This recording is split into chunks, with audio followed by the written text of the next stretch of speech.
Com'è nata l'idea di Pons? Allora, fa un po' ridere. Io e Francesco ci conosciamo già da prima, perché abbiamo Da molto prima. da molto prima, perché abbiamo due amici in comune, due fratelli. Ok. Uno è Leonardo, che è la persona che conoscevo prima io, e Francesco invece conosceva Pierpaolo, che è il fratello di Leonardo.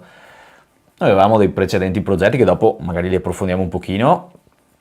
E nota che ci eravamo anche già trovati in situazioni tipo in club a suonare Sì, insieme. contemporaneamente, pur No, non conoscendoci, e Ma comunque suonavate tipo pur il non back, avendo. il back to back? No, Era- Con progetti differenti, io con Di il generi mio differenti. e lui con il suo, ma all'interno della stessa serata, Ok.